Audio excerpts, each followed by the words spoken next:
Richard Hart here. Figured I would wish you guys a Merry Christmas. It's been a little while.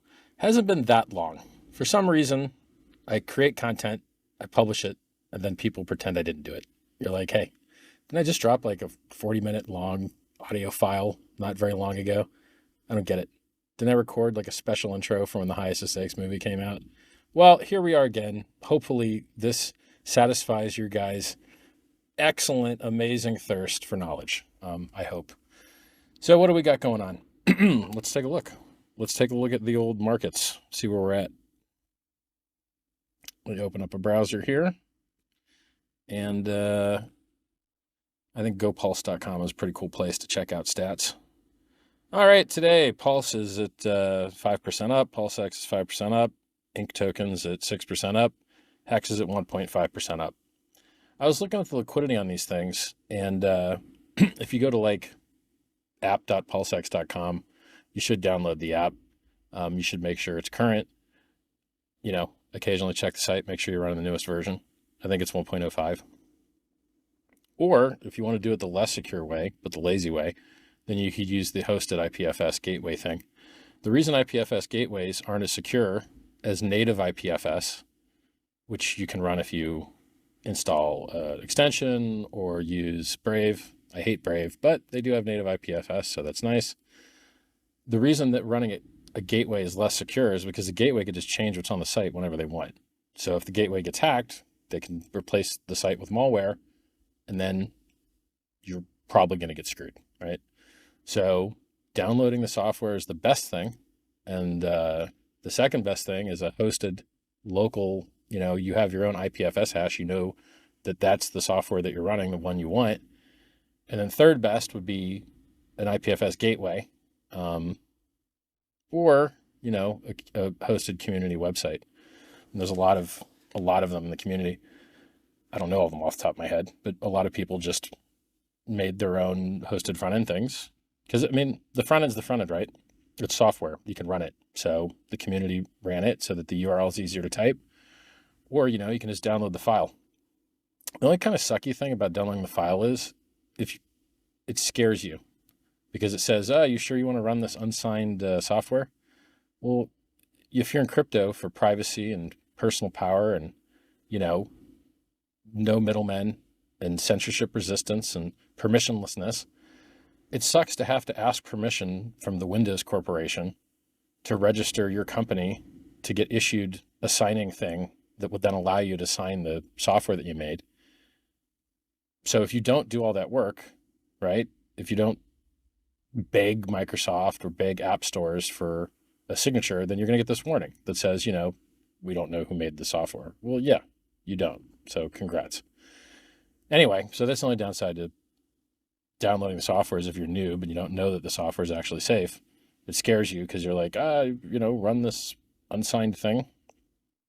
But yeah, unsigned just means the Microsoft company or whatever OS you're running didn't bless it with their magical, signing ceremony key or whatever that you dox yourself for. So I remember back when Pulse and PulseChain were worth nothing. Not so very long ago, 226 days ago.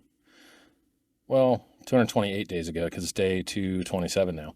228 days ago, Pulse and PulseX and the incentive token were worth nothing. And people were trading them at zero. And people got them for free. World's largest free airdrop. And being that it's Christmas and people like to receive gifts, let's take a look and see how much this airdrop's worth. I think it's funny that like the market cap of the free coins given away on PulseChain to Ethereum token holders and tokens on the Ethereum network are actually millions and millions of dollars of free money. But people still complain. It's amazing. There's a lot of complaining out there. It's like, wow. It's like guys holding Ethereum, right? Like Solana pumped, and then guys holding Ethereum are crying and moaning and just so sad. And you're like, guys, it was $880 like a year ago. It's $2,200 now. Stop crying. Like it could be dumping, right? It could be going to zero. Just chill. Stop the crying. But you see, human beings, they're not actually rational. They're jealous. So if you've got a hotter girlfriend than somebody, they're mad at you. If you've got more money than somebody, they're mad at you. If you got bigger muscles than somebody, they're mad at you. If you're younger or prettier, whatever, like it's basically a world of player haters. Now I can't lie. I feel that same emotion. I see people with more than me and doing better than me, and it makes me jealous because that's what being human is, right? Like it's built in the game. Jealousy is interesting. It's it's an effective strategy for conscious creatures, which is why you see it across different species. And it, one, drives you to perform better, but it also drives you to do stuff that sucks, right? Like I think vandalism is in part a part of jealousy. Like if you can't have something good, then everyone else can't either, that kind of crap. So it's not all upside. There's a fair amount of downside to jealousy. And if, you know, I've explained it a few times, the key to wealth is appreciating what you have. If you're always focused on what you don't have, you will always be unhappy. And the more you get, the more unhappy you'll be, right? So let's say you got a Ferrari and a Lamborghini. You're driving the Ferrari. Well, you're not driving the Lamborghini. Well, sad you, right? Then you got 10 cars. I'm not driving my 9 other cars, you know. So if you truly want to be healthy, if you truly want to be happy and healthy and wealthy and all that, you got to be grateful for what you got, because the more you have, the more you don't have. I know it sounds weird. It's kind of like Dunning-Kruger. The smarter you get, the more you realize you don't know. The dumber you are, the less you realize what you don't know. So you think you're smarter. Well, it's the same thing with money, right? The richer you get, the more you realize you don't have or you're not using. And then the worse you feel. I mean, like in general, rich people, not really that happy, usually. Hi. Happy with people, happy with friends, not that happy alone. So that's kind of how the tortured genius thing works. Did he just call himself a genius? Yeah, I called the top on the day a couple of years ago. Hi. I called the top at 65K. Price is 43K. What's up? I like how people talk about Michael Saylor. They're like, Michael Saylor's up $1 billion. You're like, hold on a second, you idiots. Let me explain this to you, okay? When you enter a position, you slip the market against yourself. When you enter positions, it's called slippage, right? So if you enter billions of dollars of a position, your actual exit price is a lot lower than what you think it is, because it's going to slide against you on the way out. So a real easy way to tell how the slippage is going to get you is to get in your position, right? However you're entering. I don't know if you're market buying or spreading it over time, time-weighted average pricing, dollar cost averaging, whatever. And then take your position and look at what it would be if you sold it. Right? That makes sense, right? So people are like, oh, Michael Saylor's up so much money. And you're like, yeah, and then how much down would he be if you tried to exit right now? It's not when you buy billions of dollars of an illiquid thing, you're going to push the price up against yourself, and then you're going to feel rich.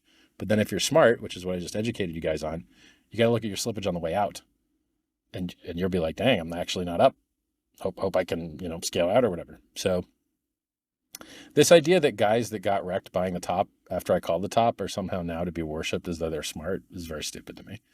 I called the top at 65K. Price is now 43K. It's never gone over 65K since. I called the top on the day. Miracle worker, did it for free. Hi. And they're bragging about buying top and holding. Okay. Especially when you made the top by pushing it up with leverage. What an idiot. And then you see other things like this guy, I don't even know his name, Raul something, Raul Powell or Paul, I don't know, some guy with like a podcast. This guy buys the top irresponsibly long on margin, uses options for leverage. I warned him. I said, don't do it. Don't do it, bro. In his thread, telling him, don't do it. Ladies, liquors, and leverage. Don't do it. You'll get wrecked. He gets wrecked. But now he's like doing victory laps somehow. Like, bro, what? I called the top of these things. You guys bought the top. Stop acting like you won. You didn't win. Hi, Richard Hart. In case you don't know me, own the world's largest diamond. Never seen it. Pretty funny that, but I own it. What else? Founded the world's largest airdrop, which here's some market caps for those coins. Let's go take a look at some. We've got, I'm just going to sort by liquidity here. Or no, should I sort by market cap? fully diluted value. Is that the way? Let's look at the wrapped Bitcoin. Now, why do I hate talking about PRC20s to you guys? Because any PRCI20 I mention, I'm worried that you guys just buy. It worries me. I don't want you to do that. So wrapped Bitcoin has an admin key, okay? BitGo, a company in the United States, has that admin key. They could just infinitely mint as many more as they wanted and dump this thing to zero if they wanted to. Now, are they going to do that? I have no idea. Would their shareholders like it if they did that? I have no idea. I don't even think they're public. They're private. In general, I like the things that I founded. I think they have good designs. I hate admin keys. I prefer not to see admin keys wherever they can be removed and not exist. So, WBTC has an admin key, therefore I'm not really a big fan. But god darn, as far as ERC20s and PRC20s go, man, you're just buried in admin keys. Anyway, long story short. So, there's a reason I don't talk to you about half the things on PulseChain or that half the PRC20s in the world is because, there's risk in them, right? So wrapped Bitcoin, fully diluted value, 14 million bucks. So I think that means is that the total supply, I'm not sure this website's measuring the total supply accurately, but let's just assume it is. The total supply times the price is 14 million bucks. So this coin that was given away for free to ERC20 holders, wrapped Bitcoin ERC20 holders, is worth $14 million out of thin air. Cost you nothing. Free. Here you go. Enjoy your free money. Merry Christmas. There's $14 million of value sitting here. Cool. And there's 300K of liquidity. Now, I hear this like, oh, Solana's pumping. And then I go look at Solana. And then I go sort by liquidity. And there's no liquidity on anything. And I don't get it. Now, when you have really low liquidity, it means that the price can go very high with less amounts of money. But in a Uniswap V2 automated market maker where the bid and the ask are symmetrical, and this doesn't speak to anywhere else that's traded, right? Like I'm not looking at all the other places it can trade. I'm just looking online at the, what I consider to be the most trust reduced way to trade, because you can't get screwed by an exchange stealing your money. You can only get screwed by contract vulnerabilities or rug pulls or, bad PRC or ERC20s that have like inflation bugs or admin key, stuff like that. But it is, you don't have to trust as much. If an exchange gets your money, this is another thing, right, that I understand. Well, let me finish this point. There's millions and millions of dollars of free money that was given away to people. Pulse was given away for free to every Ethereum holder. A PRC20 copy was given away to every ERC20 holder. There's millions and millions of dollars of free money sitting here. And you idiots on the Ethereum network that aren't smart enough to say thank you for the free money, for some reason, you're also not smart enough to take advantage of all the lower gas costs. So if we look right now at gopulse.com/gas, it's 50,000 times cheaper to use PulseChain than Bitcoin. 50,000 times. It's 9,000, well, 83.96 currently. Let's call it 8,000 times cheaper to use PulseChain than to use Ethereum. PulseChain was designed to help get the Ethereum gas fees down. Well, guys, if you would put a little bit less load on the Ethereum network, it wouldn't cost you $5 to send an ERC20 or $20 to do a swap. It would cost you less than a penny. Right now, it costs less than a penny to do a swap, PulseChain. It costs, you could do about 5,000 sends for a penny. Check the math, though, 0.0002. That's a lot of sends, right? So PulseChain has operated flawlessly since launch. It was the world's largest free airdrop. There's millions of dollars of free coins there for ERC20 holders. And we're in day 227 of flawless operation. It used to trade at zero and be worth nothing. And now, I mean, depending on how many coins you think are circulating, Let's look at the market cap. I, in general, hate market cap as a measurement for like anything really. But here it is. The the market cap, if you take like the total supply of PulseChain times the current price per PLS, the market cap of PulseChain is $9 billion, 8.9 billion. The current market cap of PulseX is 2.5 billion. Incentive token, 12 million. Hex, 6.7 billion just on the PulseChain network, probably worth about 4 billion on the Ethereum network. That's a lot of billions, guys. So, I mean, the idea, this narrative, a lot of people hate me. A lot of people hate the things I've designed, which is really weird because they were all given away for free. PulseChain was given away for free. PulseX was given away for free. Hex was given away for free. My advice is given away for free. This video is given away for free. You don't even know an address you could send me money at. You don't have any address of mine. Wow, that's a lot of free stuff for a lot of hate. And I didn't even wear any jewelry, just so you little hater guys would have an easier time for Christmas. So you don't have to hate as hard. Still called the top of the day. They want you to feel wrecked. Hexicans, PulseXicans, PulseCans, they want you to feel wrecked. The enemies, the scumbags of the world, they want you to feel wrecked, but you're not wrecked. PulseChain has operated flawlessly since launch 227 days ago. It's not very long ago. Hex has operated for over 4 years perfectly, flawlessly, while so many other things have gone to zero, stopped functioning, went bankrupt over and over and over again. Now, who promoted the bankrupt things? The same scumbags that won't say a good thing about the stuff that I designed. CoinMarketCap advertises crap that goes to zero, advertises crap that gets bankrupted, advertises crap that destroys their users, lists it all over the place, lies about our stuff, lies about the market cap of PulseChain, lies about the market cap of Hex. Everybody just lies about our stuff. Really weird. Like, I guess they hate their users and hate their followers and want them to get wrecked, I guess. Yeah. So, Coinbase didn't list Hex, sued by the SEC. Kraken didn't list Hex, sued by the SEC. Binance didn't list Hex, sued by the SEC.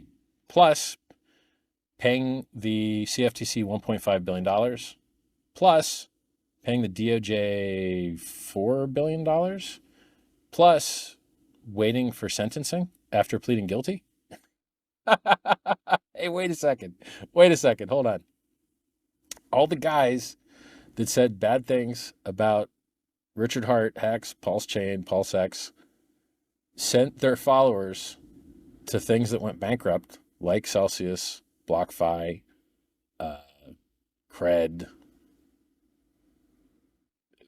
Gemini Lend, on down the list. While I told you all not to pick up pennies in freight trains, not to pick up pennies in front of freight trains, not to risk your whole stack for 7%, not to do the opposite of why cryptocurrency was invented and take counterparty risk. It just blew my mind. And then these same idiots are doing the same stuff. Oh, and here's another funny thing. Solana, which pumped recently, is being claimed in court by the SEC to be a security in both the Kraken case and the Coinbase case. Pumped anyway. Now, so right now I'm just kind of talking about market things. So 4 years of perfect flawless operation on Hex, while everyone else got wrecked. Called the top of the day. Never went over that price. Yay. World's largest free airdrop, worth millions and millions and millions and millions of dollars. Billions of dollars in market cap all over the place. 4 years of perfect flawless operation in Hex. 227 days of perfect flawless operation in PulseChain. Yeah, these things are all going very good. Now, oh yeah, and apparently getting called a security doesn't mean you can't pump, because there you go. Solana pumped. Also, what I think is funny, well, a few things about Solana. It used to be down all the time. And now it has a lot of inflation.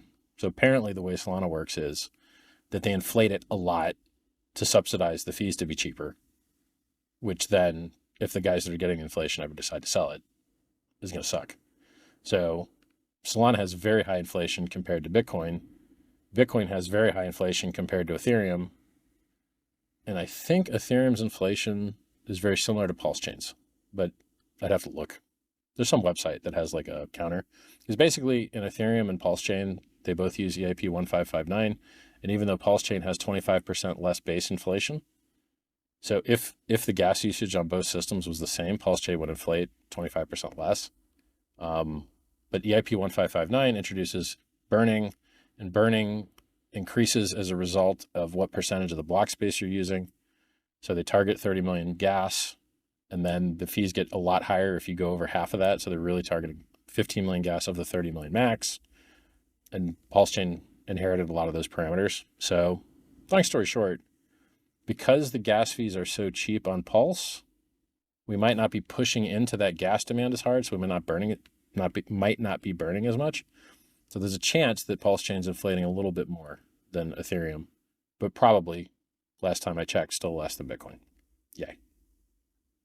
We're talking like Bitcoin's at like 1.2% inflation, and like Ethereum's negative 0.18 or something. These are very small percentages.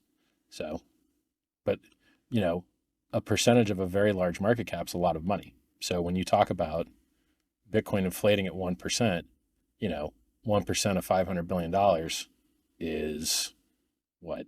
What is that? Calc 500 billion times 1.5 over 100. Wow, that's 7.5 billion. That's a lot of money. Wow. Is Bitcoin worth 500 billion? Let's look. Yep. It's 855 billion. Wow. So basically that means that the miners are getting paid billions of dollars a year to dump the price to enrich mining hardware manufacturers and electric companies and harm the environment. Hey, but most of it's renewable. Yeah, but not all of it. So there you go. Still hurting the environment. PulseChain solved this. Also Ethereum solved this, right? You don't need to destroy the environment or enrich electricity companies or enrich mining hardware manufacturers to maintain a consensus network. Period. And funny thing about Bitcoin Consensus Network is it actually sucks. So you guys that like Bitcoin that are watching, screw you guys and screw your bags. I'm going to educate you all. And half you guys sent all of your people to go get yield in things that went bankrupt. Why? Because you can't get yield online. Why? Because Bitcoin sucks. Oh, you want to get into a stable coin? You got on-chain exchange? No. Oh, wrecked. Oh, you want to, have high throughput? I think the throughput is at least 4.5 times higher on PulseChain than Bitcoin. But also, how many times cheaper? Let's look here. Gas. 45,000 times cheaper, but it also has more features. And if you just compare like a network that only does sends on Bitcoin versus another network like PulseChain and just pretend it was only doing sends, it'd be a lot more than 4.5. That 4.5 number is based on like the average usage, and the average usage is a lot of complicated stuff like swaps and staking and unstaking and all kinds of stuff. And so if you like took the usage of the network and like equalized it with just sending native tokens back and forth, it would be like maybe 30 times.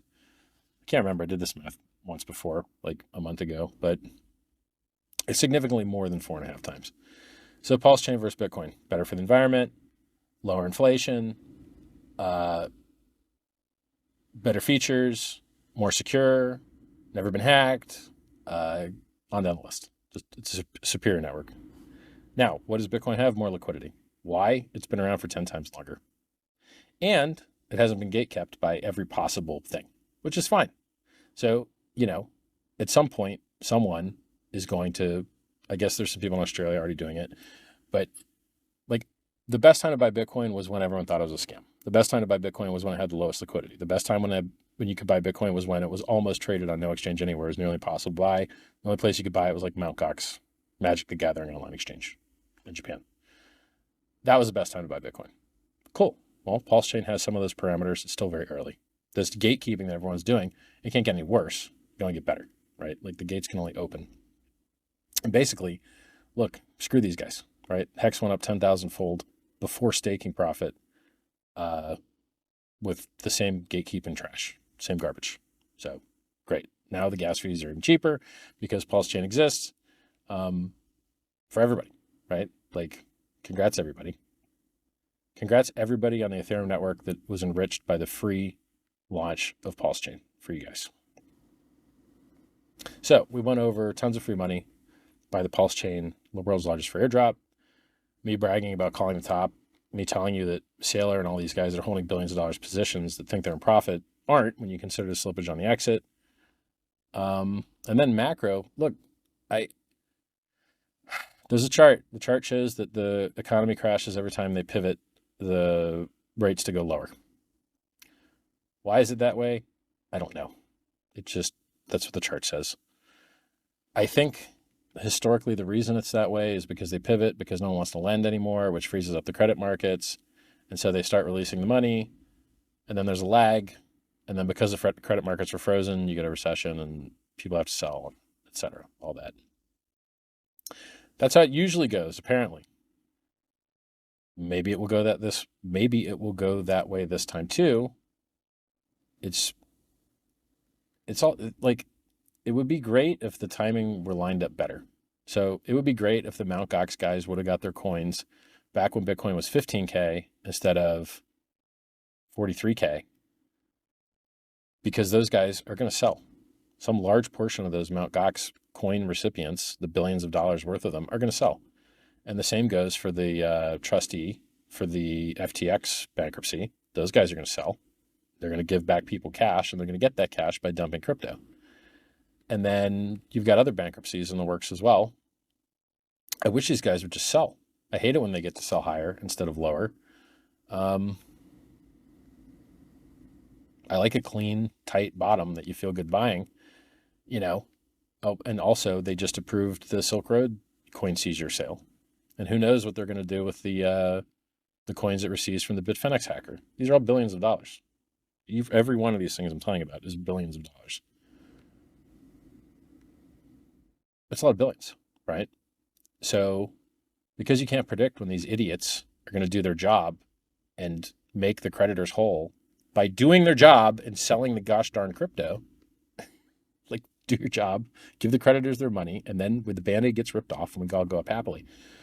So basically, from like a timing analysis, if you're just looking at time, Bitcoin was down long enough, Ethereum was down long enough. You can go back up, the halvening soon, all that crap. But if you're looking at more than time, and you're looking at macroeconomics, and you're looking at, has Bitcoin ever existed during a deflationary environment? No, it hasn't. It's only existed during times when they printed money like crazy. M2 still is going down. So it's hard to predict, man. It's hard to predict. So you haven't seen a new all-time high in Bitcoin. You haven't seen a new all-time on Ethereum. You haven't seen a new all-time high in the stock market, or at least the S&P 500. I think the Dow Jones may have made a new all-time high, but I don't watch the Dow Jones. So is this the bull market? It depends on your time frame. If you bought Bitcoin at 15K, 43K probably feels good. If you bought Ethereum at 880 and now it's 2350 or 2250 or 2300, you feel good. If you bought Pulse or PulseX when they were near zero or at zero, yeah, you're probably pretty happy with market caps in the billions. It really depends on your time frame. It's just the larger your stack gets, the more careful you have to be, because you can never make it back. If your stack gets large enough, never make it back's not the right way, but statistically, the larger your stack gets, the harder it is to make it back if you lose it. The smaller your stack is, if you get paid $20 an hour and the stack that you have at risk is $20, you've really got at risk an hour, right? You can make back your whole loss in an hour. But if you've got a lifetime worth of stack and it's worth, billions or hundreds of millions, you really can't make a mistake. You cannot, it has to be on point. It has to be right. And you're going to watch a lot of gains and things that are stupid. You're never going to have a shortage of people making insane gains in illiquid things that eventually go to zero. You're never going to have a shortage of that. And you're never going to have a shortage of people buying stupid things. So, what does Dogecoin do? Nothing good. It's a JPEG, basically. It's a bad network with low features that has a JPEG as its claim to fame. I'm not really into the JPEG claim to fame stuff. I don't really like it. Now, have a lot of people made money on it? Yes. Have a lot of people lost money on it? Yes. I feel more wholesome and joyous when there's unique utility behind the thing. So let's talk about, now look, will I probably eventually have some JPEG thing? Yes, probably. Why? Because why not? I could make a better JPEG thing than other people, but I'm still going to tell you I hate it. So I'll make a better JPEG thing than other people, but I'm still going to tell you I hate it. Honesty is what I do. So PulseChain has higher throughput, better security, lower environmental impact to the point of nearly none, is a newer coin with more features, is faster than Bitcoin. But Bitcoin has an $800 billion market cap. PulseChain doesn't. Why? Well, we're new. We're on the way, right? Things will get better, in my opinion. So and for you listening, is that a forward-looking price statement? Nope, not a forward-looking price statement, not financial advice. Why do I say these things? Because there's people that want to screw me up. There's people that want to do harm to me. There's people that want to do harm to you as well. I'm going to tell you more about all that in a moment. So we've got a wonderful network. We've got wonderful features. We've got wonderful airdrop. There's, you can do lending on the PulseChain network. There's projects that let you borrow coins. There's projects that there's stable coins on PulseChain. There's all types of stuff people have launched on PulseChain. I don't know that much about it. You can look into it. People are building new things on the network and launching them. It's cool. I'd love to see fiat on-ramps. I'd love it. One cool thing I saw this community do is that they made a bot, or several bots, I think several teams built bots, that send you free Pulse if you bridge into the network. So it used to be if you bridge into the network, you also had to bridge over some Pulse. So you had to perform a swap and then do an extra bridge to bridge the Pulse over to get native Pulse to transact. Or you could try and get it through a side channel, through an exchange or something, or through a friend. And that would be so basically if you're doing it without the exchange or without the friend, then you would have to do an extra swap and an extra send, which on Ethereum is very expensive, a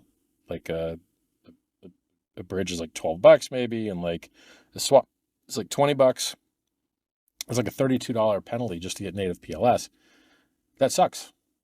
And so what people did was they just built bots that send you free PLS if you'd bridged in and you don't already have PLS. Which is awesome because now you save them a swap and you save them figuring out which token to swap to, because of course in gatekeeping land, typing WPLS doesn't get you the darn token because gatekeeping scum trash everywhere. Crazy. So yeah, that's awesome. And it's very cheap to do, right? Because it costs less than a penny to send many, many, many, many times native Pulse to somebody. You could send 1,000 times and it wouldn't even cost you a penny. That's awesome. That's very, very cool. So I'm glad the community built those things. I think that's going to make it a lot easier for people to use the bridge if they want. A lot more affordable, a lot quicker. Okay, so we've covered client top of the day, slippage, liquidity, free PRC20s. Yes, if you have any token on Ethereum. Oh, by the way, that counts for NFTs too, right? So you bought an NFT on Ethereum. There's a copy of it here on PulseChain. Same code, copy. Now, did you sell it to somebody and then not sell them the PulseChain version? Interesting. So guys that sold their NFTs on Ethereum still have their PulseChain versions. That's interesting, right? I haven't seen a market for these things, and I think markets for JPEGs are probably very important to the JPEG holders. So I think you may see more. If someone makes a market for the PRC, for the PulseChain versions of NFTs, I think you'd see it take off because these guys are wrecked. They're wrecked and they wouldn't mind the free money. So if you want to give these guys some free money, they probably wouldn't mind it. And having a market for them to dump into, I'm sure they'd love. And then eventually, I wouldn't mind seeing PRC20, ERC20 copies. Because I mean, look, in theory, if people dumped enough of their free PRC20s to like create a base, then if someone created a PRC20, ERC, if someone created a PRC20 copy with bridged in ERC20, which we call ERC20, right? Like EETH or, E-Wrap Bitcoin or whatever. It might create that thing that was dreamt of like the less liquid, more volatile, but yet because they're bridged, still tied to the ERC20 price kind of thing. And now it's been what, 7 months? 7 months is probably a good enough while to see those guys shaken out. So it would be interesting to see experiments with people bridging in some ERC20 to pair it with PRC20 to see whether the PRC20 market kind of follows and tracks with the ERC20 market, which obviously someone somewhere would have to run a bot if they wanted to profit on that arbitrage opportunity. Or if there's nobody running bots, then the two markets would just kind of exist in parallel, I guess. Because they're not directly related, right? Like the only side channel people running bots would relate those two things together, I think. Well, I mean, actually, they are directly related if they're in a AMM, but the AMM doesn't know the state of the other system, so they're not really directly related. So let me rephrase that. The bridged in ERC20 is directly related to the free PRC20 if they're both in an AMM pair, but that AMM pair's kind of like, quote, price of the bridged in ERC20 isn't directly related to anything because it doesn't know what's going on the AMM or markets on the Ethereum chain. It doesn't know that stuff. So it would be an interesting experiment. I think someone should do it. It'd be cool. So things I look forward to. Fiat on-ramps. Someone could open bridges to other stuff. Like I think somebody opened a bridge to BSC, but I don't think it does any volume. But maybe nobody knows about it. That's the thing is like I'm so afraid to talk about anything without reading the audits and making sure people aren't going to get wrecked, right? Like I hate it when people get wrecked. So you rarely ever hear me talk about things that I don't really believe in. What else? That market where you could have like the less liquid leverage position, especially after like 7 months of shakeout. I think it's less risky to get just infinite dumped on by ERC20 holders. Because like you saw the Pepe guys just infinite dump. You saw Aave infinite dump on the PRC20 side. I can't remember what other coins like those communities were just told about, and they were like infinite dump. You're like, well, yeah, but now you guys are paying $30 a swap, $20 a swap, $50 a swap, depending on the rates.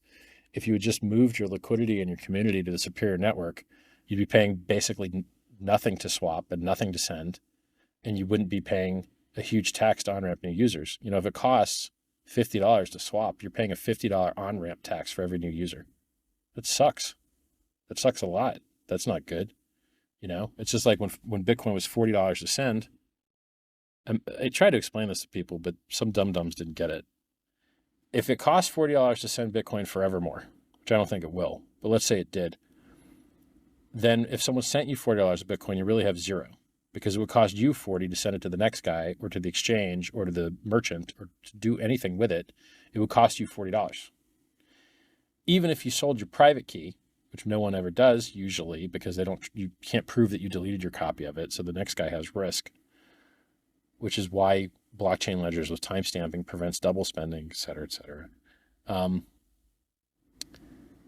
If it costs $40 to send Bitcoin, that means it costs you 80 to send 40, and then the guy receives it really has nothing because it would cost him to send 40 to try and use it. So you just turned 80 into zero. So if it costs $40 to use Bitcoin, it means if you spend 80, you have zero. Because it cost you 80 to buy 80, but then you only received 40 because the exchange is going to charge you to receive the 40. And then it's going to cost you 40 to send. And so that guy receives actually zero. I mean, actually, including, so it may be worse than I had originally explained it. It may cost 120 to turn into zero. So let's do the math real quick. You send $120 to the exchange. Exchanging's stupid. They don't want to lose money on you. So they're going to charge you 40 to send because it costs them 40 to send. So you buy 120 from your exchange. You pay them 40 to send it to you. Now you've got 80 left. You send 40 to your friend. It costs you 40. So now your balance is zero. And your friend received 40, but it's worth zero because you can't use it without spending 40. So now you've actually turned 120 into zero. Before, in my previous example that people argued about, the argument was that you got 80 to zero. But in actuality, if the exchange ain't stupid and they don't lose money sending you the coins, it's really turning 120 into zero. So now you've got $120 minimum tax to on-ramp someone if they're ever going to send coins to a friend. It's untenable and stupid and not why cryptocurrency was invented. It's not supposed to be worse than the legacy system. Like this. Yeah, it's, I think that PulseChain's basically free to send so far model is pretty cool. So let's check the gas prices again. $9 to send Bitcoin, $8.49, $1.20 to send ETH, 0.0002 to send PLS. That's 50,000 times cheaper than Bitcoin, 7,500 times cheaper than Ethereum. Guys, the network is good. Works great. Oh, and the bridge is free too. Somebody set the bridge to zero fee so that using the bridge has no fee, both directions. So if you go to bridge.pulsechain.com, there's no fees currently. In, out, either way, no fees. Now you're going to pay a fee on the Ethereum network. Nothing you can do about that. That's Ethereum's side, right? So you got a great network and you got a ton of free coins and it's been worked flawlessly for 7 months. Go make it great, guys. Launch stuff on it, use it, build fiat on-ramps, make a money transmitter in your state, make a licensed money transmitter in your state, and you can, make the community better. So legal stuff. Let's talk about legal stuff. In the United States, you have something called the Constitution. The Constitution restricts the government. The Constitution's job is to restrict the government and to protect your rights. You have something called the Bill of Rights, which were amendments to the Constitution to really, really super give you a good deal and restrict what the government could do because governments have such a history of screwing people over and over and over and over again throughout history. So what are some things in the Constitution? And these are very important things to know. And these things are so important to know that federal officers, such as Gary Gensler, the chairman of the SEC, you can go on the internet and you can search Gary Gensler's confirmation hearing, and you're going to see him swear an oath to the Constitution of the United States of America to defend it against enemies, both foreign and domestic. Now, you might ask yourself, what is a domestic enemy? What is a domestic enemy of the Constitution? I wonder. So the Constitution has something called the First Amendment. The First Amendment is freedom of speech, freedom of the press. Government shall make no law against free talking and all that stuff, right? Well, it turns out that Gary Gensler and the Securities Exchange Commission is actually doing a lot in violation of their oath. It turns out that they're violating a lot of what the Constitution is supposed to be protected from. So the Constitution says you have a right to freedom of movement, a right to freedom of association, a right to freedom of speech. There's other legal doctrines like the right to contract, which, if you interfere with other people's contracts as tortious interference, you can get sued for it. It can cost you money. You have a whole bunch of rights in there. right? And then there's things that are like even harsher violations. So if you're going to violate people's free speech, one of the worst ways to do that is with something called prior restraint, where you don't even give them the chance to speak. Well, listen to this. Blockchain networks are communication networks. They carry speech. The first Bitcoin block carried a copy of a newspaper article. Blockchain networks are speech. And the software that consists of blockchain networks, the nodes, the wallets, those are just word processing assistants. They just help you format your speech in a way that other participants can understand. So when you try and interfere with the blockchain, you're interfering with communication. You're interfering with communications network. You are performing prior restraint.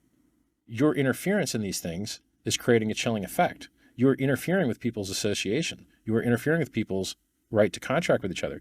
You're interfering with specific contracts. You are doing numerous, multiple things in violation of your oath to protect the Constitution. You're doing it outside of congressional authority. You're doing it outside of your mandate. So I don't understand how America became the carceral state. America has the highest rate of incarceration of any nation that's ever existed in the history of mankind. And yet you see very few lawsuits against people in the government. It just doesn't seem to match up to me. If you have extremely high rates of the government putting people in prison, shouldn't you have also high rates of some of the people being put in prison kind of suing the government for violating their rights? I mean, you go around the world and you can't even in some countries get 20 years for murder, but in the United States, they hand out time like it's candy. You can get 20 years very easily for doing lots of different things.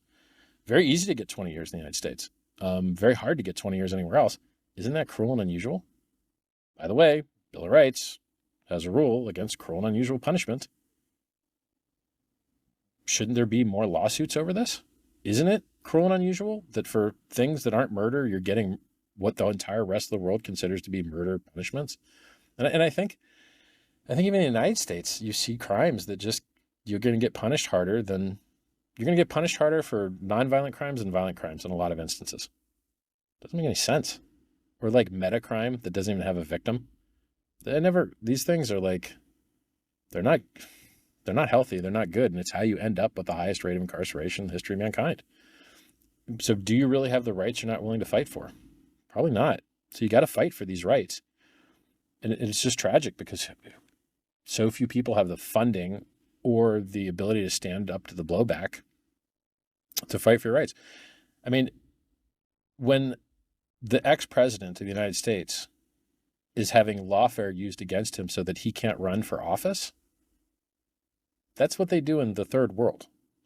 The people in power use the executive branch and the police to make it so that no one can run against them, so they just keep winning.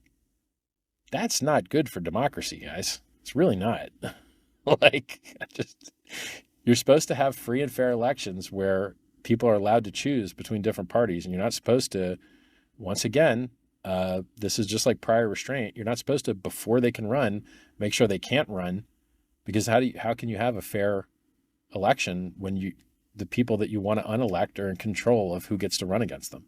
It doesn't make sense. And then, if you give the government this power that they shouldn't have, at some point you'll get a bad team in charge, and that bad team will abuse that power. And so traditionally, the founding fathers figured it out, that there should be checks and balances. You shouldn't just rely on one person being good for everything to work out. You should assume that occasionally someone's going to suck, some bad guy's going to get power, and you should have a checks and balance. So, the legislative branch is supposed to write the law. The executive branch is supposed to execute it. The judicial branch is supposed to, be in the middle, making sure that everything works right between the two.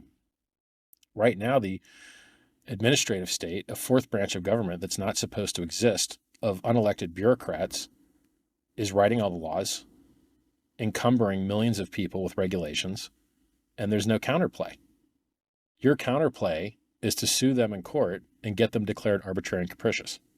So, How many times recently has the SEC been declared arbitrary and capricious? Numerous times. Numerous. So in the Ripple case, the judge basically said that the SEC lawyers were not performing with a faithful allegiance to the law and was changing their story based on, you know, getting whatever they wanted. The SEC just recently, their lawyers were lying in a case, and the judge caught them in the lies and said, well, now that you've been caught in these lies, explain to me why I shouldn't sanction you and fine you directly. Fine the SEC lawyer that was lying to the court. And then you see all of his bosses at the SEC jump in there like, we're sorry, Your Honor. Please don't fine us, bro. Don't sanction us, bro. We're going to retrain everybody. And so I will let you guys know where to find these specific documents. This is only a couple days old. The SEC. So then you see this guy's bosses at the SEC throwing him under the bus and throwing junior guys under the bus, if I remember correctly. And then talking about how they're going to retrain all their litigators and how they're getting rid of that guy and they're putting in new guys. And you're like, hey, you know what? You wouldn't have these problems if you just didn't lie to the judge. So you don't need to train your guys on how to not lie to the judge. And this isn't the only thing, right? The SEC has lost 4 of their last 5 cases in front of the Supreme Court. Gary Gensler likes to go on television speaking outside of his capacity of the SEC. So he'll go in interviews with people and say that he's not speaking on behalf of the SEC. Well, buddy, that means you're speaking on behalf of yourself, which means it's actionable. Okay, you are speaking on behalf of yourself, and you are moving markets, and you are manipulating markets. You, Gary Gensler, are manipulating markets outside of your authority at the SEC, which means you are personally responsible. You hear me hedging the heck out of my language because I don't want to catch a case. Not financial advice, do your own research, no forward-looking statements. But you, buddy, you're on record teaching at MIT saying that 75% of tokens are not securities, and then you get a job, you got your round trip, you got your revolving door, you got your 16 years at Goldman Sachs, but now you get to regulate Goldman Sachs. That's a good round trip you got there, buddy. You get to defend all your friends that you make all your money with. Hey, where's all your money, Gary? It's with all your friends that you're helping out by screwing the competitors, right? So in Gary's world, and by the way, so I would love to see Gary Gensler catch a charge for his manipulating markets with his speech outside of his capacity at the SEC. I would love to see him catch a charge for violating his oath. I'd love to see people suing him directly because people don't understand. When the SEC attempts to call something a security, it's like calling hugging, punching, and arresting parents for beating up their kids. It is disgusting. It is a violation of due process. It is a violation of equal protection. People that speak to each other using the blockchain deserve the same rights as people that speak to each other using pens and paper, non-digitally, analog. They should have the same protection of the people that use the mail. They should have the same protection of the people that use the telephone. So there's so many things going wrong right now. And it's just going to cost millions and millions of dollars to fix it. And I think you could reduce the amount of millions spent if there was some personal responsibility.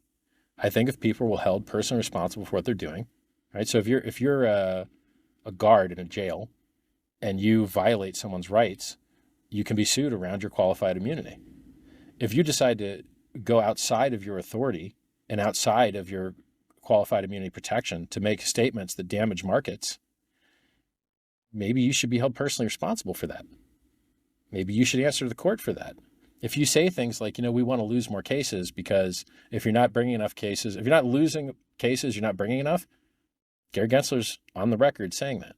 Gary Gensler's on the record in Congress under oath saying that there's a gap in the legislation where they can't regulate exchanges because they're crypto exchanges, not securities exchanges. And then, not so long later, he goes, was I lying then or was I lying now? I don't know, but my story sure has changed. Now we actually have everything we need. Just come in and register, even though they've been sued by Coinbase via writ of mandamus. And then the SEC finally responded after delaying and said, oh, yeah, actually, we're not going to make any rules. The whole rest of the world's making rules. Japan's making rules. Singapore's making rules. There's new exchange licenses. XRP just got licensed as a money transmitter. VASP, value service, whatever the heck, I don't remember, virtual asset service provider in Ireland. Coinbase just got virtual asset service provider in France, I think. The whole rest of the world's figured it out, you know. And then there more bad stuff, right? Gary Gensler loses the XRP case. Now, look, is it him specifically? No.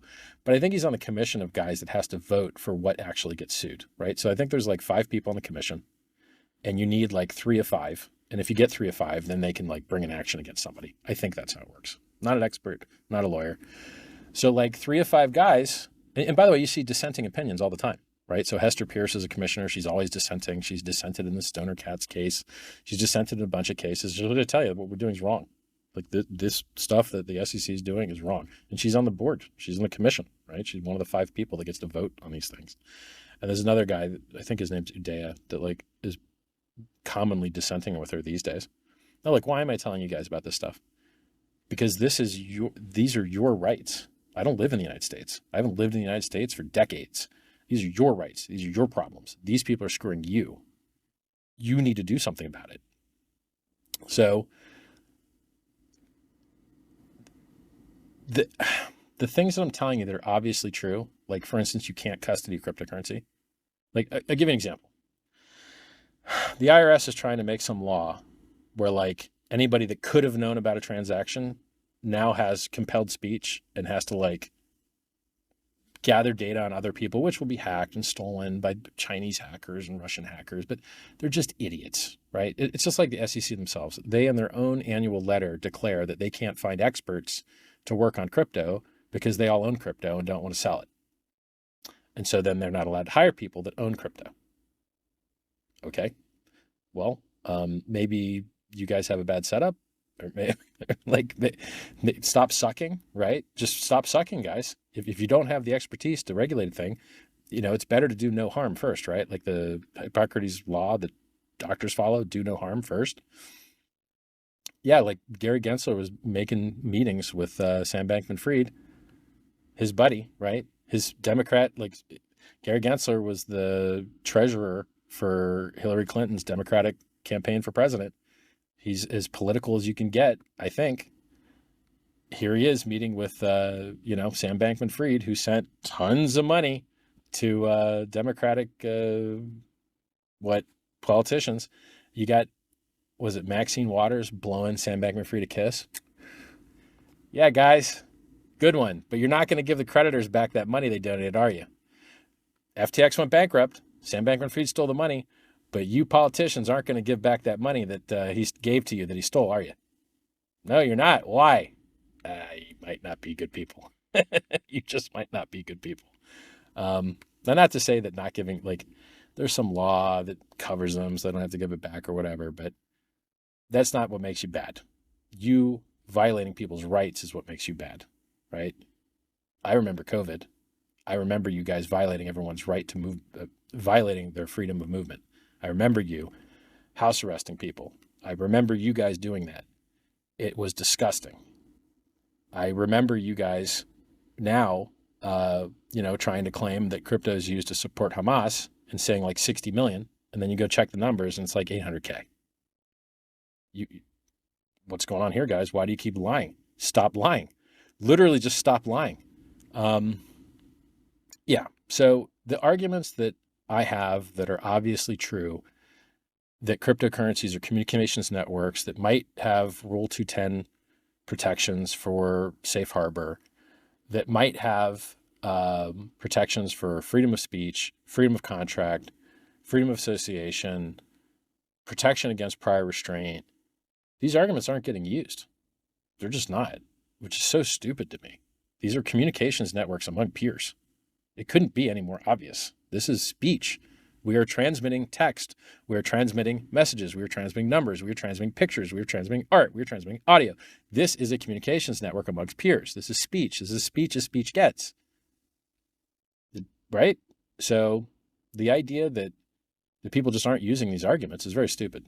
Because if you lose a case, you can't bring up new evidence in the appeal. So you have to cover everything in your first case.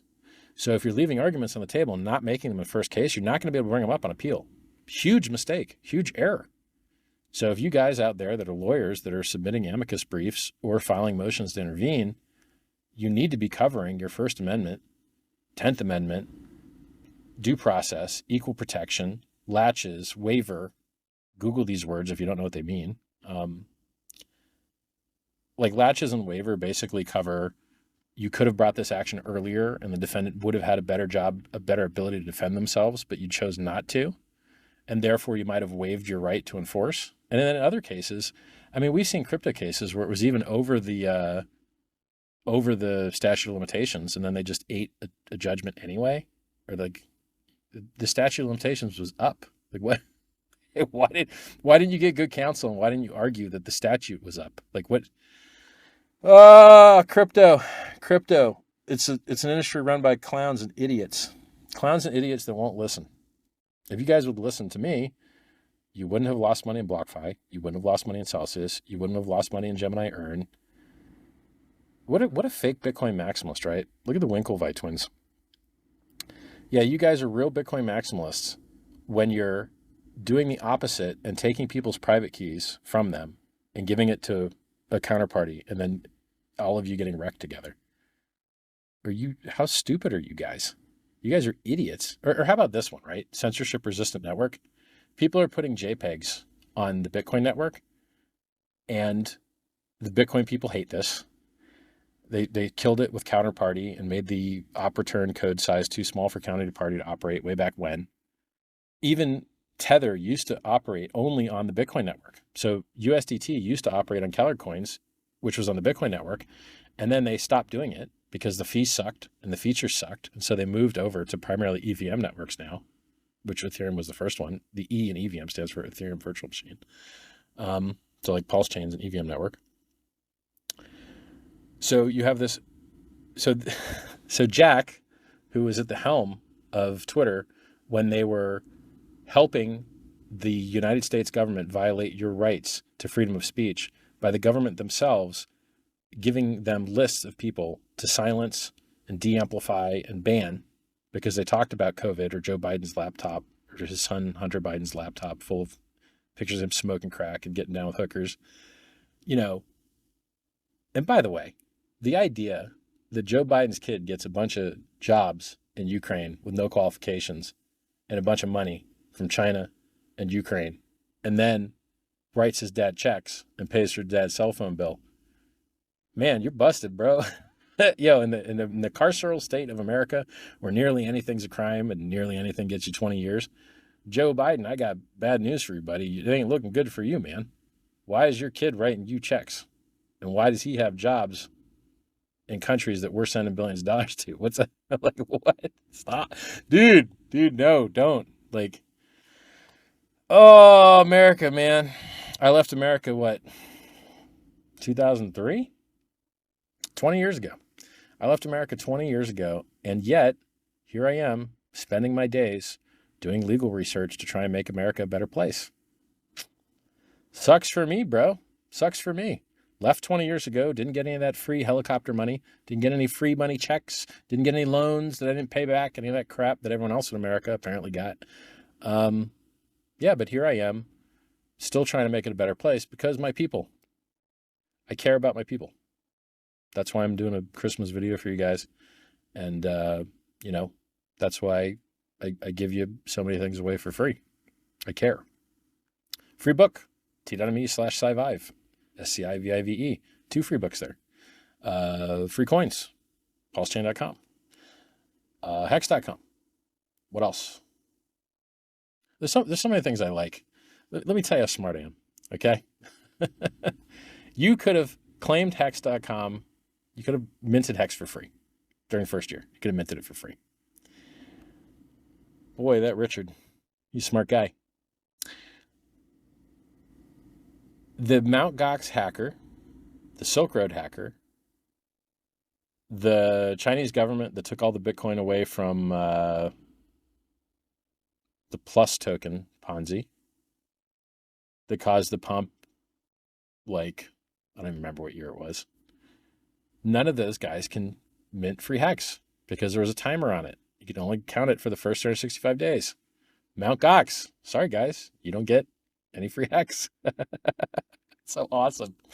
And actually, the GOX addresses were just removed. So even if they had made it before the timer, they were just not allowed to anyway. What a good design. What a better design. Instead of getting your head dumped on by the government. The government took the Silk Road hackers' coins. He's going to dump them on you. The government took the Bitfinex hackers' coins. He's going to dump them on you. The government took FTX's coins. They're going to dump them on you. You guys love giving the government your coins to dump them on you, don't you? You love it. You just can't get enough of it. But Richard Hart design stuff doesn't have this problem. Yay.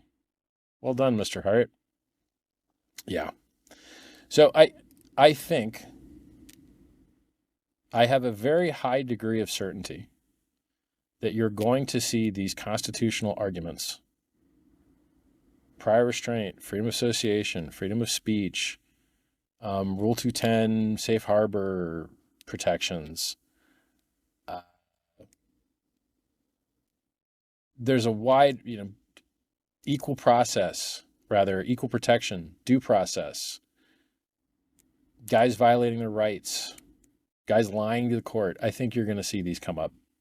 I think you're going to see these come up in SEC cases.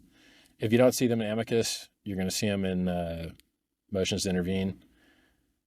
You're going to see these. You're going to see these arguments. They're going to be happening. And then the courts are going to have to decide them. And here's the funny thing. Sometimes you get a judge, and it's a good, honest judge. Understands stuff, right? So for instance, in the Coinbase case, they got Judge Fiala. And Judge Fiala also got a class action lawsuit against Uniswap. And she rejected it and dismissed the case because she was like, no, Uniswap isn't a securities exchange. And the founders of Uniswap and the people that designed the software are not supposed to have, you can't pretend that they're an exchange and they owe you some due diligence and all this crap. So she understands automated market makers. She understands Uniswap. And that's the judge in the Coinbase case. So, that's awesome, right? Like she ruled correctly in a class action lawsuit against Coinbase. She's therefore, maybe will rule correctly in the Coinbase case. Maybe they'll win on their motion for judgment on the pleadings, just similar to motion to dismiss.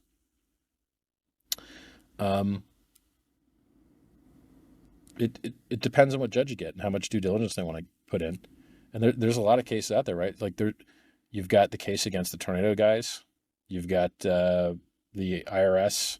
I guess that comment period's over, but you've got now the OFAC Treasury comment period regarding trying to make all mixers illegal, which is the dumbest thing ever. Like, hey guys, here's the Fourth Amendment. It says you have a right to privacy. Here's the United Nations, human rights thing that everyone signed off on, that we believe that these are the rights humans should have, and privacy is one of them.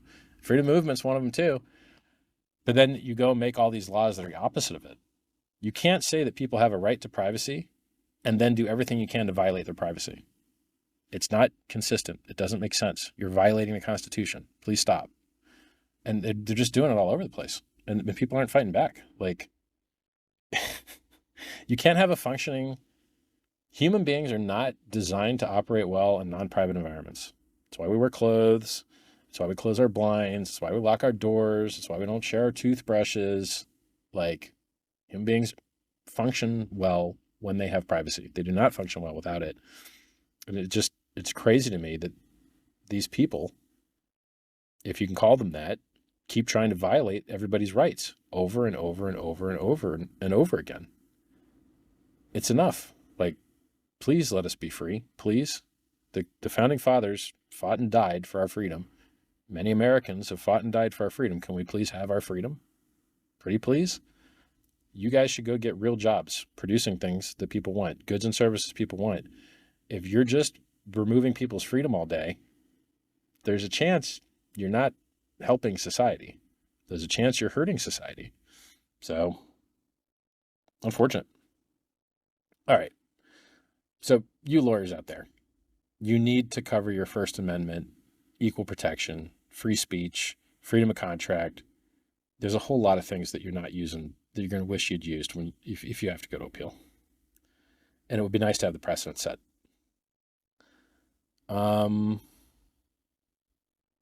What else? Oh, I made like a little list. Let's hit the list.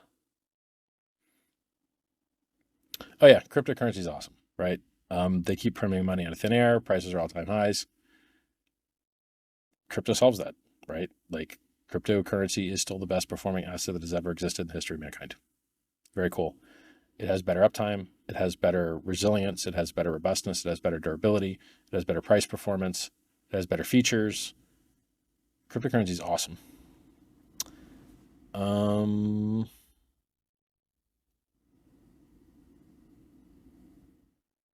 The freedom to transact underlies all other rights. So if you don't have the right to transact with people, which is something that the founding fathers assumed everyone would have, right? They paid people directly. There wasn't all these stupid intermediaries. If you don't have that, you don't have the right, you don't have the freedom of movement if you can't pay for your bus ticket. You don't have the freedom of speech if you can't buy an internet connection or send a letter. You need to be able to transact to use any of your other rights. Without the freedom to transact, you don't have any other rights. Man, I covered a lot of stuff on this list. That's good. Oh, the SEC custodying coins. Okay, I'll cover that.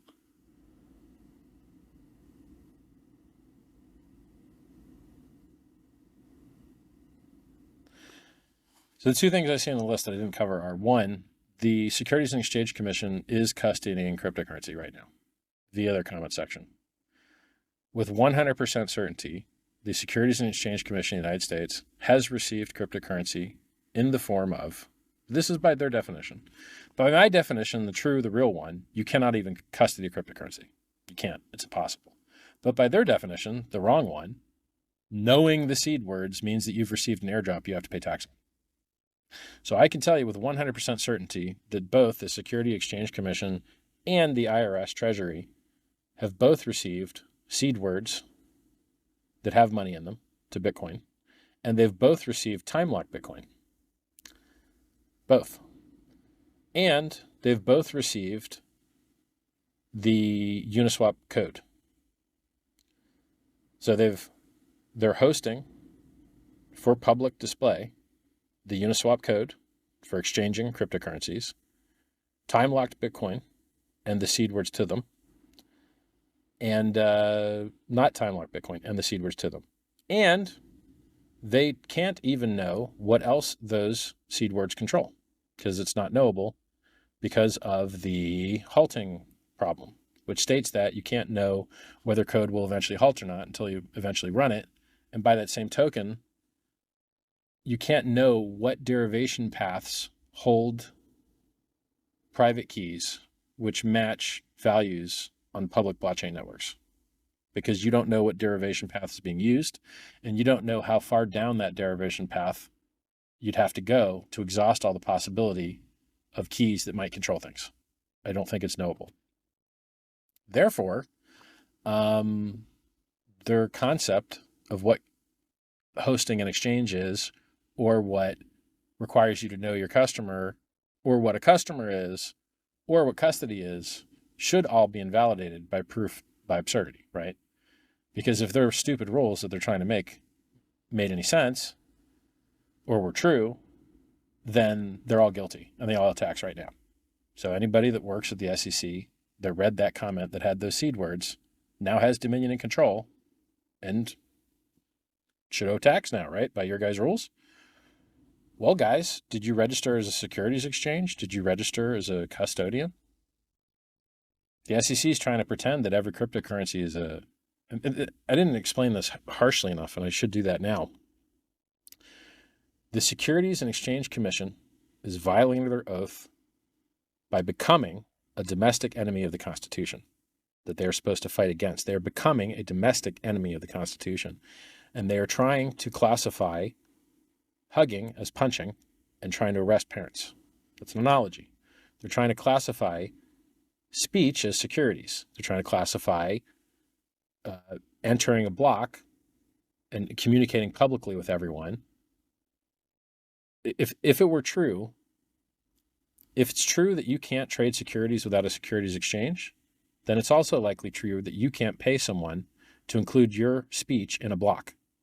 because the only method by which these networks allow you to include your speech in a block nearly primarily or nearly entirely is by paying a fee to be included in the block in the native currency. Well, they're trying to undo all that. They're trying to make it so that you can't speak because they're trying to pretend that your speech is a security. That's a violation of their oath. That's a violation of the Constitution. That's a violation of your rights. That's a violation of due process. You're not allowed to play pretend. You're not allowed to pretend that hugging is punching and arresting parents. You're not allowed to pretend that speech is a security. Speech is not a security. Speech is speech. You can turn anything into a security if you want to. You can turn an orange into a security. You can turn an orange tree into a security. You can turn anything into a security. But that doesn't mean that they are securities. An orange is an orange. It's not a security unless you work really hard to make it so by including an investment contract. So you buying a coin and using that coin to purchase speech on a distributed peer-to-peer open source network, that's speech, man. That's as speech gets. So the concept that you're going to de facto ban cryptocurrency around the jurisdiction of the legislative branch is also a violation of the separation of powers doctrine. It's also a violation of the non-delegation doctrine. Google these things. What they're doing is illegal, and they should be held personally responsible for it. And they are acting outside of qualified immunity, I might add. Some of it might be covered under qualified immunity. A lot of it shouldn't be. And they should be held personally responsible. And I would like to see someone from every state of the union sue these people for the rights of yours that they're violating. They have addresses, and they've got a lot of money, and they should be sued for what they're doing. Let the courts decide whether what they did was okay. Avail yourself of your ability to petition the court for your wrongness, the wrong that's been done to you. Wrongness wasn't the right word. The harms that you've suffered. So it's sad that we live in a world with so little personal responsibility that unelected bureaucrats that have hundreds of millions of dollars that they've received working for people that have received billions of dollars of fine. Goldman Sachs has gotten so many fines, so many, along with so many other giant entities that these scumbags are protecting. They're violating your rights to protect people that want to also violate your rights. It's gross. It's disgusting. It's tragic. There's few things in the world that are trying to return the power to the people, as the founding fathers did. Who out there is working for your right to communicate with your fellow man? Who out there is working for your right to be able to save money without it being debased? Who out there is working for your right to your freedom to transact, which underpins all the other rights that you're supposed to have? Cryptocurrency is one of the few industries in the world really trying to return power to the people and introduce efficiency into extremely inefficient systems. And it's just, how can Gary Gensler support Bitcoin as though it were an immaculate conception that had a fact pattern that nothing else could ever possibly have? He speaks out of both sides of his mouth. He does everything he can to make sure that the ETFs never happen, never passes any rules, doesn't respond to Congress, is being threatened with subpoena by Congress, who is supposed to be his overseer, worked for the people that he's supposed to be regulating, and he's now choosing winners and losers in the technology sector, and the winner that he chose sucks. Bitcoin is not supposed to cost $9 to send. It's supposed to have larger blocks. It's supposed to have more features.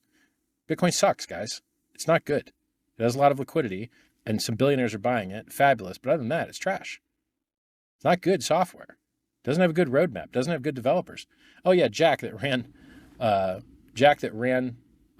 Twitter while censoring people on behalf of the government in violation of the Constitution, now funded a pool for Bitcoin miners that was censoring JPEG transactions and was designed by an idiot, one of the few blockchain developers to get hacked for his coins.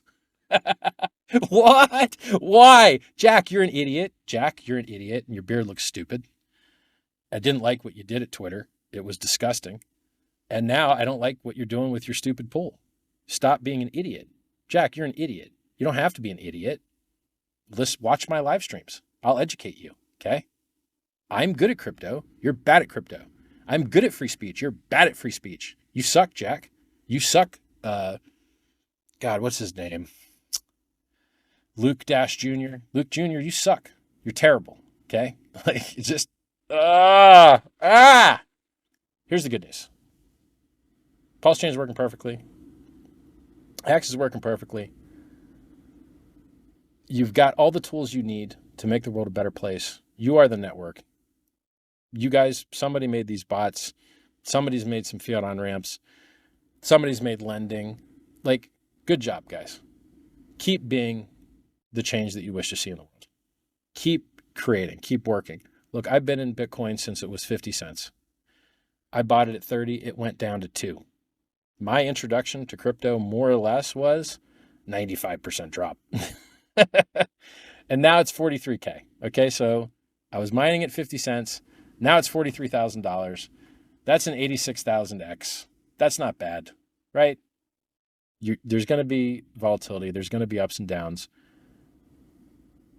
You have the tools that you need to create great things. You really, really do. You have something better than Bitcoin will ever be. Now, you have something now that is better than Bitcoin will ever be. That's enough, man. That is enough. You have what you need to create greatness. And I think you're going to see regulatory clarity coming up. I wouldn't be surprised to see Coinbase win their case. Their legal filings sound awesome, right? That response to the complaint that they wrote was beautiful, really well written, worth reading more than once. So those guys did a great job. And then, you'll probably see good arguments in the Kraken case. And they've also got a lot of amicus briefs from other people as well.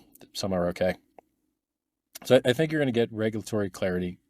And I would love to see personal responsibility from individuals acting outside of their qualified immunity to violate your rights. Your right to associate, your right to transact, your right to speak. It's disgusting, and they should be held personally responsible if the courts allow it. And you don't know unless you try. You really don't know unless you try. Yeah. So that's it. Merry Christmas, everybody. I hope that let's see how long this video was. I hope that this 1 hour and 22-minute video is enough for you guys out there. I hope you enjoy it. And, look, you're the network. If you want to see something amazing, you need to make it happen. If people are willing to buy coins that are down all the time, or, pictures, JPEG coins or whatever, maybe it's more, getting the word out that needs to be done. Maybe that's what makes the world a better place. If things are going to get better, you're going to make them better. I believe in you guys. Merry Christmas, everybody, and I'll talk to you soon. Bye.